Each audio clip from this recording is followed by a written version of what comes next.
ओम नमो भगवते वासुदेवाय। ओम नारायणाय। भक्ति व ज्ञान व वैराग्य की कथा। शौनकादिक 88,000 ऋषीश्वर ने बीच स्थान नैमी सारण तीर्थ के सूत पौराणिक शिष्य वेदो व्यास जी से कहा कि तुम कोई कथा व लीला परमेश्वर की ऐसी वर्णन करो जिसमें भक्ति व ज्ञान व वैराग्य अधिक हो। इस घोर कलयुग में ज्ञान संसारी आदमियों का राक्षस के समान हो गया है। इसलिए कोई सुख से ना रहकर सब किसी को ऐसा क्रोध वह मोह वह लोभ उत्पन्न हुआ है कि आठों पहर उसी दुख में व्याकुल रहते हैं। कोई ऐसा चरित्र भगवान का वर्णन कीजिए कि कलियुगवासियों को हरि चरणों में भक्ति व प्रीति उत्पन्न होकर सुख मिले। यह बात सुनकर सूत जी बोले कि तुम लोगों ने बहुत अच्छी बात कलियुगवासियों के उद्धार करने के वास्ते पूछी। जो काल रूपी सांप के मुंह में पड़े हैं सो वह कथा श्रीमद् भागवत है जो सुखदेव जी महाराज ने राजा परीक्षित से कही थी। जिस समय राजा को श्रृंगी ऋषि के श्राप देने के उपरांत ऋषीश्वर व मुनीश्वर की सभा में सुखदेव जी ने गंगा किनारे आनकर कथा श्रीमद् भागवत सुनाना आरंभ किया। उस समय देवताओं ने अमृत का कलश वहाँ लाकर सुखदेव जी से कहा, महाराज अमृत का घड़ा आप लीजिए, वहाँ हम लोगों को कथा रूपी अमृत पिला दीजिए, पिलाइए। यह बात सुनकर सुखदेव जी बोले, तुम्हारा अमृत हमारे काम का नहीं है। इस अमृत के पीने से आयुदाय आदमी की देवता के बराबर होती है और ब्रह्मा एक दिन में 14 इंद्र बदल जाते हैं। तुम्हारे अमृत से उत्तम यह कथा रूपी अमृत भागवत भगवान का चरित्र है जिसके सप्ताह पढ़ने व सुनने से जीव अमर होकर कभी नहीं मरता। वह मुक्ति पदवी पर पहुंचकर आवागमन से छूट जाता है। इसलिए राजा परीक्षित तुम्हारा अमृत पीने की इच्छा न रखकर भागवत रूपी अमृत पीना चाहता है। इतनी कथा सुनाकर सूत जी ने कहा कि नारद मुनि को शौनकादिक ने सप्ताह परायण श्रीमद् भागवत का सुनाकर उस कथा सुनने की विधि भी बतलाई है। यह बात सुनकर शौनकादिक ऋषीश्वर ने सूत जी से पूछा कि नारद मुनि तो 2 घड़ी से अधिक कहीं ठहरते नहीं थे, वह 7 दिन किस तरह एक जगह रहे जो उन्होंने सप्ताह परायण सुना। सनकादिक का दर्शन भी तो जल्दी किसी को नहीं मिलता, वह नारद मुनि को कैसे मिले और यह सप्ताह यज्ञ कहाँ पर हुआ था, इसका हाल बतलाइए। यह वचन सुनकर सूत जी बोले कि एक समय सनक सनंदन सनातन व सनत कुमार चारों भाई घूमते हुए बदरिकाश्रम में आए। उन्होंने नारद जी को पहले से वहाँ उदास बैठे देखकर पूछा कि हे नारद मुनि, आज तुम मलिन स्वरूप चिंता में किस वास्ते बैठे हो और कौन बात का सोच तुमको है। नारद जी ने चारों ऋषीश्वरों को प्रणाम करके कहा कि हमें जिस बात की चिंता है सो सुनिए। हमने सब तीर्थ काशी व गोदावरी व गया आदि में जाकर देखा तो उन तीर्थों पर कलयुग ने सब जीवों को संसारी माया में ऐसा फंसा रखा है कि सत्य व तप व आचार्य व दया व दान कलयुग में सब जाता रहा। केवल अपने पेट पालने की चिंता में सब मनुष्य विकल रहकर झूठ बोलते हैं। वह अभागी, वह पाखंडी होकर माता व पिता की सेवा नहीं करते। स्त्री व साले ससुर की आज्ञा में रहकर द्रव्य के लालच से अपनी बेटी नीच कुल में बेचते हैं। जहाँ देखो वहाँ मिलेच्छ व शूद्रों की बढ़ती दिखलाई देकर ब्राह्मण व क्षत्रिय अपने कर्म व धर्म से रहित देख पड़ते हैं। मैं किसी को अपने धर्म पर स्थिर न देखकर जब चारों तरफ से फिरता हुआ मथुरा यमुना किनारे पहुँचा, तब वहाँ पर क्या आश्चर्य की बात दिखलाई दी कि एक स्त्री युवती बैठी रोती है और दो मनुष्य बूढ़े उसके पास अचेत पड़े हैं, और वह स्त्री चारों तरफ ही इस इच्छा से देख रही थी कि कोई आदमी मेरा सहायता करने वाला आकर प्राप्त हो। जैसे उसने मुझे वहाँ पर देखा वैसे खड़ी होकर बोली, महाराज आप एक क्षण ठहरकर मेरा दुख सुन लीजिए। मेरे बड़े भाग्य थे जो आपने मुझे दर्शन दिया। जब मैंने उस स्त्री से पूछा कि तू कौन है और यह दोनों पुरुष जो अचेत पड़े हैं इनका हाल बतलाओ, तो उसने कहा कि मैं भक्ति हूँ और यह दोनों मेरे बेटे ज्ञान व वैराग्य हैं। इन 5-7 स्त्रियों को जो यहाँ बैठी देखते हो, यह सब गंगा, यमुना, सरस्वती आदि नदियाँ स्त्रियों का रूप धरकर मेरी टहल करने की वास्ते आई हैं। मैंने द्रविड़ देश में जन्म लिया, कर्नाटक देश में सयानी होकर थोड़े दिन क्षणित में रही, गुजरात में जाकर बूढ़ी हुई थी। अब वृंदावन में आने से तरुण हो गई हूँ, पर मेरे दोनों बेटे कलयुग वासियों के घोर पाप करने से ऐसे बूढ़े वह चेत होकर पड़े हैं कि सामर्थ्य बोलने की नहीं रखते। इनके दुख से मैं बहुत उदास रहती हूँ। यही बड़ी लज्जा की बात है कि मेरे पुत्र बूढ़े हो गए और मैं तरुण रहूं। यह हाल देखकर संसारी लोग मेरी हंसी करते हैं। इसका कारण बतलाइए। जब स्त्री रूप भक्ति ने मुझसे यह हाल पूछा, तब मैंने अपनी बुद्धि से विचार कर कहा कि अब घोर कलयुग के आने से तेरी वह ज्ञान और वैराग्य की कुछ मर्यादा नहीं रही। केवल वृंदावन आने से तू तरुण हो गई है, पर तेरे बेटे को कलयुग में कोई नहीं जानता। इस कारण वह ज्यों के त्यों बूढ़े व निर्बल बने हैं। यह बात सुनकर उसने कहा कि जो कलयुग ऐसा दुष्ट है तो राजा परीक्षित ने किस वास्ते दया करके प्राण उसका छोड़ दिया, जिस पर दया करने से सब लोग का कर्म व धर्म जाता रहा, उसे मार क्यों नहीं डाला। तब मैंने उसको उत्तर दिया कि परीक्षित ने कलयुग में बड़ा गुण देखकर उसे नहीं मारा, कि दूसरे युग में हजारों वर्ष तक यज्ञ व तप व दान व धर्म करने से भी परमेश्वर का दर्शन जल्दी नहीं मिलता, सो कलयुग में केवल भजन व कीर्तन करने से नारायण जी तुरंत प्रसन्न होकर दर्शन अपना देते हैं।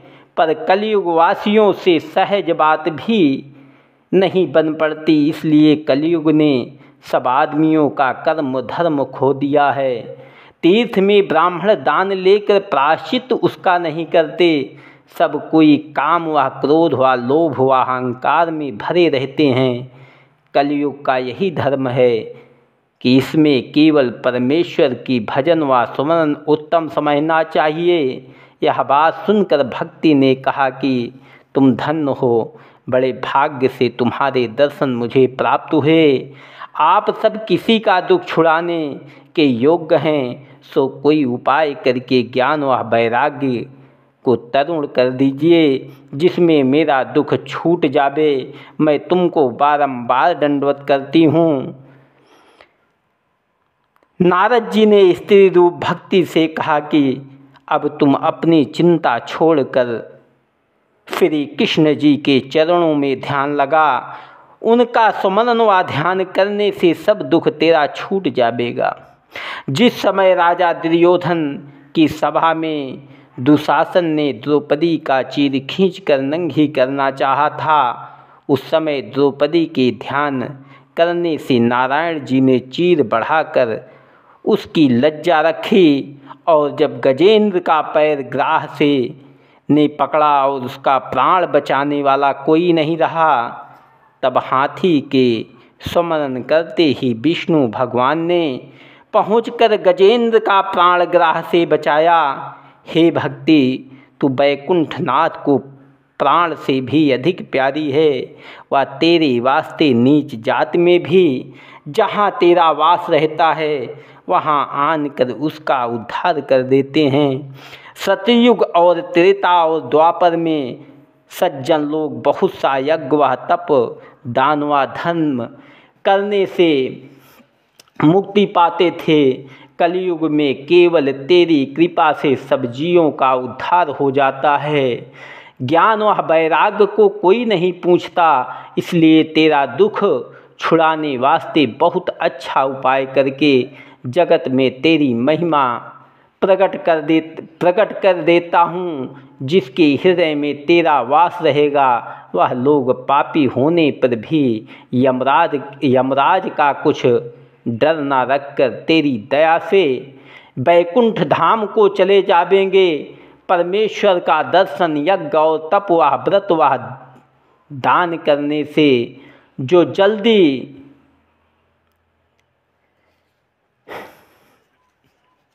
प्राप्त नहीं होता, वह भक्ति करने से सहज में मिलता है। जिन्होंने हजारों वर्ष नारायण जी का तप किया था, उन्होंने भक्ति पाई है और परमेश्वर बहुत प्रसन्न होने से अपनी भक्ति देते हैं। इसलिए बैकुंठनाथ ने सब बातों पर भक्ति को श्रेष्ठ रखा है। यह बात सुनकर भक्ति ने कहा, हे नारद जी, तुम धन्य हो। जिस तरह आपने मुझे धैर्य दिया, उसी तरह मेरे बेटे को जो अचेत पड़े हैं जगाओ। जब मेरे उठाने व पुकारने से ज्ञान व वैराग्य ने आँख भी नहीं खोली, तब मैंने वेद का वचन व गीता पाठ पढ़ना आरंभ किया। उसके सुनने से उन्होंने अपनी आँखें खोलकर उठने के वास्ते चाहा, पर निर्बलता से फिर अचेत हो गए। जब यह हाल देखकर मैं बहुत चिंता करने लगा कि ज्ञान व वैराग्य किस कारण नहीं उठते, तब यह आकाशवाणी हुई कि हे नारद, क्यों इतना सोच करते हो? यह बिना सत्संग नहीं जागेंगे। इनकी संगति करने के वास्ते साधु खोजो। यह वचन सुनते ही वहाँ से साधु ढूंढता हुआ यहाँ तक पहुँचा, पर कलयुग होने से कोई साधु इच्छापूर्वक नहीं मिला। उसी चिंता में बैठा था कि आपका दर्शन प्राप्त हुआ। सो आप लोग ब्रह्मा के पुत्र बड़े योगी व ज्ञानी सदा बाल अवस्था रहकर केवल कथा रूपी धन आप अपने पास रखते हो, और तुम्हारी तपस्या का फल कोई वर्णन नहीं कर सकता। किस वास्ते कि आपने जय और विजय बैकुंठ के द्वारपालकों को पृथ्वी पर गिरा दिया। ऐसी सामर्थ्य सिवाय आपके दूसरे में नहीं है। जिस तरह आपने दया करके अपना दर्शन मुझे दिया, उसी तरह भक्ति ज्ञान व वैराग का दुख छुड़ाकर उनको सुख दीजिए, जिसमें चारों वर्ण के आदमी तुम्हारा यश गावे व कलयुग वासियों का मन शुद्ध हो, पवित्र हो जावे। यह सुनकर सनत कुमार बोले कि हे नारद, तुम उदासी छोड़कर कुछ चिंता मत करो। जितने श्याम सुंदर के दास हैं, उन सबों में तुम श्रेष्ठ हो। आपको भक्ति का दुख छुड़ाने के वास्ते उपाय करना उचित है। पहले समय के महात्मा व ऋषीश्वर ने ज्ञान व धर्म के अनेक संसारी मार्ग आदमियों को वैकुंठ पहुँचाने के वास्ते बनाए हैं, पर उन कठिन मार्ग पर किसी से चला नहीं जाता और वह राह बताने वाला गुरु भी जल्दी नहीं मिलता। इसलिए जो कोई श्रीमद् भागवत सच्चे मन से सुने उसको वह राह मिल सकती है। जो कथा सुखदेव जी राजा परीक्षित को सुनाई थी, वही कथा सुनने से भक्ति व ज्ञान वैराग्य को भी सामर्थ्य होकर दुख उनका छूट जाएगा। परमेश्वर के चरण में प्रेम बढ़ने के वास्ते इससे उत्तम कोई दूसरी राह नहीं है। यह सुनकर नारद बोले, महाराज, मैंने वेद व गीता का पाठ पढ़कर ज्ञान व वैराग्य को बहुत जगाया, पर उन्हें उठने की सामर्थ्य नहीं हुई। श्रीमद् भागवत कहने से किस तरह जागेंगे? सनत कुमार जी ने कहा कि हे नारद, सब वेदों का सार श्रीमद् भागवत समझना चाहिए। उसके एक श्लोक व पद में वेदों का अर्थ है इस तरह भरा है जिस तरह दूध में घी रहता है। जब तक उसको उपाय के साथ दूध से नहीं निकालते तब तक घी का स्वाद दूध में नहीं मिलता। उसी तरह सब वेद पुराण को व्यास जी ने मथन करके उसका तत्व श्रीमद् भागवत में लिखा है। और नारद जी, तुम जानबूझ कर क्यों भूलते हो? जो 4 श्लोक मूल श्रीमद् भागवत के नारायण जी ने ब्रह्मा को उपदेश दिए और तुमने उनसे सुनकर वेदो व्यास जी ने उसे विस्तार पूर्वक लिखकर भागवत पुराण बनाया। वही कथा सब किसी का दुख छुड़ाने व संसारी रूप समुद्र से पार उतारने वाली है। यह वचन सुनते ही नारद जी हाथ जोड़कर बोले कि आपने बड़ी दया करके यह हाल कहा। वह हमारे भाग्य थे जो आपका दर्शन मिला। बिना भाग्य के सत्संग नहीं मिलता। अब यह बतलाइए कि इस भागवत रूपी ज्ञान यज्ञ को किस तरह से कहाँ पर करना चाहिए और कितने दिन में यह यज्ञ संपूर्ण होता है।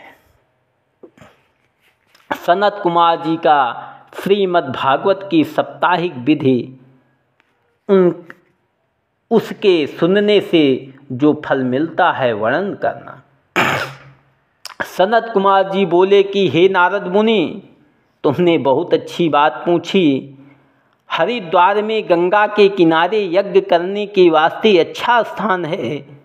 वहाँ पर वृक्षों की छाया घनी होकर बहुत से ऋषीश्वर व मुनीश्वर ज्ञान यज्ञ के चाहने वाले रहते हैं। उस जगह तुम्हारे कथा रूपी यज्ञ करने से ज्ञान व वैराग्य भी तरुण होकर जाग जाएंगे। वह भक्ति का सब दुख छूट जाएगा। यह बात सुनकर नारद जी बोले, महाराज, बिना तुम्हारे चले वह यज्ञ नहीं हो सकता, इसलिए आप भी हमारे साथ वहाँ चलिए। यह वचन सुनते ही सनकादिक चारों भाई व नारद जी बदरिकाश्रम से चलकर द्वारिका हरिद्वार में गंगा किनारे आनकर पहुँचे। जिन्होंने ऋषीश्वर व मुनीश्वर से जो वहाँ पर थे कहा कि हम इस स्थान पर भागवत रूपी यज्ञ करते हैं, जिसको कथा रूपी अमृत पीना हो वह आनकर सुने। यह समाचार सुनते ही भृगु व वशिष्ठ, च्यवन व मेधात्री, गौतम व परशुराम व विश्वामित्र व मार्कंडेय व वेदो व्यास व पराशर आदि जितने ऋषीश्वर मुनीश्वर व तीर्थ पर रहते थे वहाँ सब आए। और सिवाय ऋषीश्वरों के वेद जो मूर्तिमान है वह गंगा जी इत्यादि नदियाँ, वह गंधर्व वह यज्ञ वह नागादिक 14 भुवन के लोग कथा रूपी अमृत पीने की वास्ते उस ज्ञान यज्ञ में आकर इकट्ठे हुए। जब नारद जी ने सब किसी को आदर भाव से बैठाला, तब वैष्णव व विरक्तों व महापुरुषों ने जब शब्द शंख ध्वनि करना आरंभ किया, देवता लोग अपने अपने विमान पर चढ़कर वहाँ कथा सुनने के वास्ते आ पहुँचे। ज्ञान रूपी यज्ञ पर फूल बरसाने लगे। वह सब श्रोता इस विचार में चित्त लगाकर बैठे कि देखे सनकादिक व नारद कौन सी लीला व कथा परमेश्वर की कहते हैं। समय कहते हैं, इस समय सनत कुमार जी ने नारद जी से कहा कि हम तुमको वह कथा सुनाते हैं जो सुखदेव जी ने राजा परीक्षित से कही थी। वह पुराण 18,000 श्लोकों में हैं। उनके पढ़ने और सुनने से मुक्ति सामने खड़ी रहती है। खड़ी होकर हाथ होकर अपने क्रोध से आप जल मरते हैं, मुक्ति खड़ी रहती है। श्रीमद्भागवत सुनने के बराबर दूसरे पुराण के सुनने व हजारों अश्वमेघ व वाजपेयी यज्ञ करने से फल नहीं मिलता। काशी गया व प्रयाग व कुरुक्षेत्र व पुष्कर आदि किसी तीर्थ का स्नान कथा सुनने के बराबर फल नहीं रखता। जब तक संसारी लोग यह कथा नहीं सुनते तब तक उनकी अनेक जन्म का पाप गर्जता है। अमृत रूपी भागवत सुनते ही उनके पाप इस तरह छूटकर भाग जाते हैं जिस तरह सूर्य के निकलते ही कोहरा नहीं रहता। जो मनुष्य प्रतिदिन एक या आधा श्लोक भागवत का पढ़ा करे उसकी भी मुक्ति हो जाती है। वह जो लोग नित्य भागवत पढ़कर औरों को सुनाते हैं उनके करोड़ों जन्म का पाप जलकर भस्म हो जाता है। जो कोई पोथी श्रीमद्भागवत सोने के सिंहासन पर धरकर वैष्णव व साधु को दान देता है उसे परमेश्वर अपनी ज्योति में मिला लेते हैं। जिसने मनुष्य का तन पाकर भागवत कथा नहीं सुनी उसे धिक्कार है, उसे चंडाल के बराबर समझना चाहिए।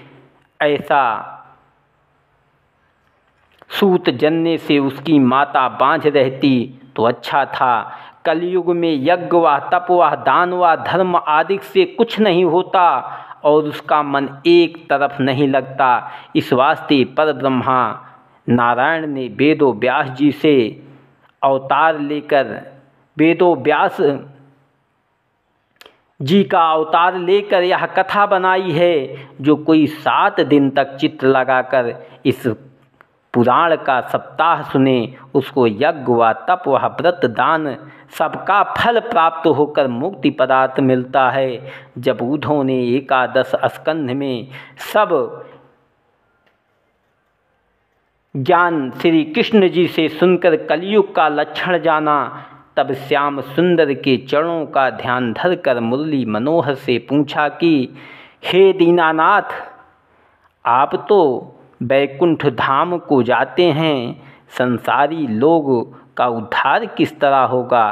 तब त्रिभुवनपति बोले कि हे उद्धव, तुम बदरिका आश्रम में जाकर तप करो, तुम्हारी मुक्ति हो जाएगी। मेरे जाने उपरांत एक भागवत रूपी मूर्ति हमारी जगत में रहेगी। जो मनुष्य सप्ताह भागवत सच्चे मन से सुनेगा उसको हमारा दर्शन हृदय में हो जाएगा।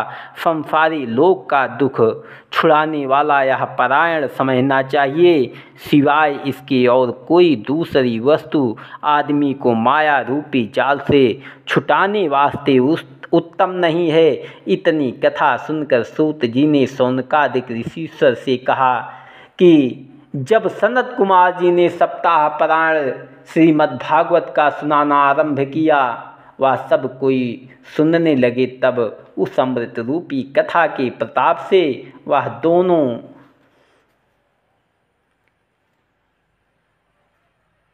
ज्ञान व वैराग्य जो अचेत पड़े थे तरुण उठ बैठे। वह भक्ति